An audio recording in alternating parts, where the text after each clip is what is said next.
If you make good money and still feel broke, this story is for you. Because there's a trap that quietly drains your wealth, and it's not bad spending habits, poor investment choices, or even a bad career path. It's where you live. And if you're not careful, your zip code can erase hundreds of thousands of dollars from your future wealth without you ever even noticing. Let me show you exactly how this works. Meet Iris. She's a software developer in San Francisco, earning a solid $122,000 a year. She's got 6 years of experience, works at a great company, and has a clear career path ahead. On paper, Iris is doing really well, better than most people. But her one-bedroom apartment costs her $3,400 a month. It's not a luxury place, it's not brand new, it's just San Francisco. That's over $40,000 a year just on rent. After federal taxes, California state taxes, and all the other payroll deductions. Think about that. Iris makes 6 figures, but only saves $400 a month. Now, at 31 years old, after 6 years of working full-time, she has about $23,000 in her retirement savings and a used Honda Civic. That's her entire net worth. And she's exhausted. Because every raise, every promotion, every career win seems to just get swallowed up by the cost of being in San Francisco. Now, let's meet Ryan. Ryan was Iris's college roommate.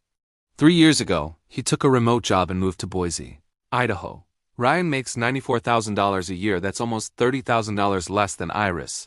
But his rent for a 2-bedroom apartment is just $1,400 a month. He's got parking, he has in-unit laundry. His state taxes are lower. His groceries are cheaper. Basically, everything costs less. Because of this, Ryan saves about $1,800 a month.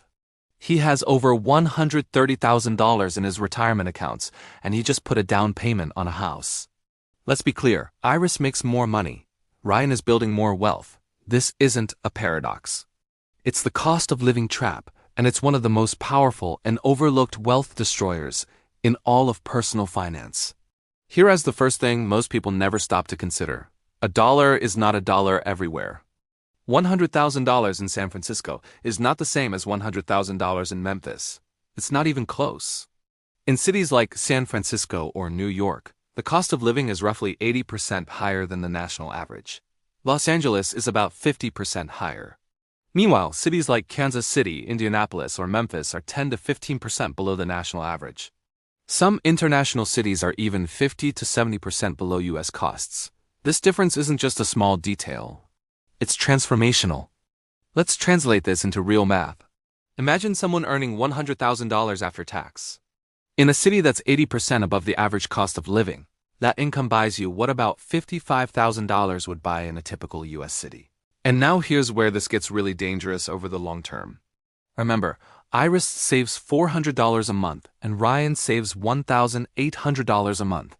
Let's say they both invest that money in simple index funds, earning an average of 8% per year. After 20 years, Iris will have roughly $236,000. Ryan will have about $1.06 million. The difference is over $800,000. Ryan didn't work harder. He didn't earn more money. He didn't find a secret investment strategy. He just lived somewhere cheaper. That's the real cost of geography. What makes this trap so powerful is that the most expensive cities often feel the most necessary. San Francisco for tech, New York for finance, Los Angeles for entertainment. For decades, ambitious people were told they had to be in these places to succeed, for the jobs, the network, the opportunities. And for a long time that was absolutely true. But that whole assumption has quietly collapsed. Remote and hybrid work changed everything. Today, nearly 1/3 of all workdays in the U.S. are done remotely. Remote job postings have exploded, increasing over 500% since 2019. Entire industries, tech, finance, consulting, marketing, are now geographically flexible in ways that were unthinkable just a decade ago. The career premium you get for being in an expensive city hasn't disappeared completely, but it has shrunk dramatically. The rent, however, did not.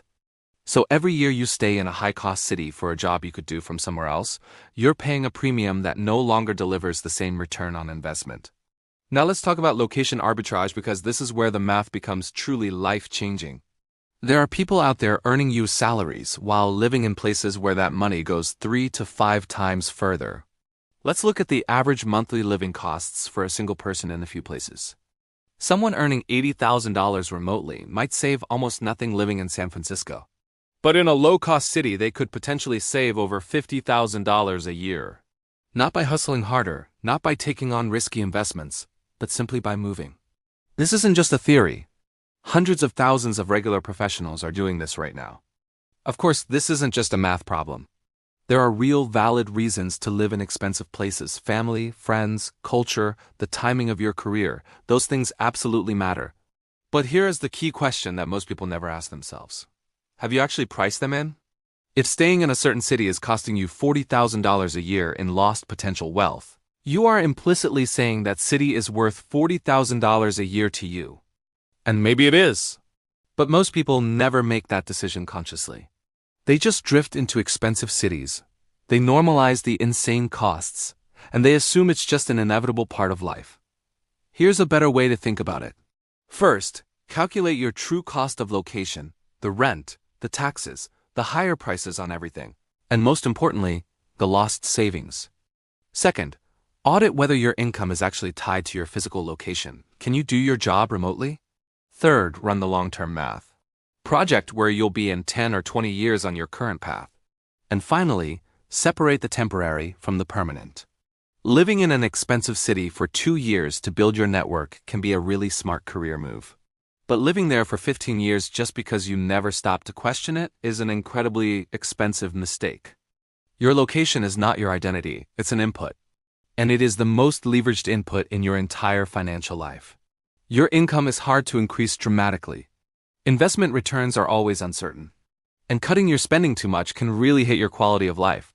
But changing your geography can double or even triple your effective wealth, almost overnight. Iris and Ryan have the same education, the same profession, and similar intelligence. 20 years from now, one of them will be financially free, and one of them will still be trying to catch up. The difference won't be their talent or their effort. It will be where they chose to live while they worked. Your zip code is not your destiny, it's a decision. And every day you don't make that decision consciously, you're paying a tax that you never even agreed to. This is the Financial Sketchpad. If this changed how you think about where you live, hit that like button, subscribe for more, and I'll see you in the next one.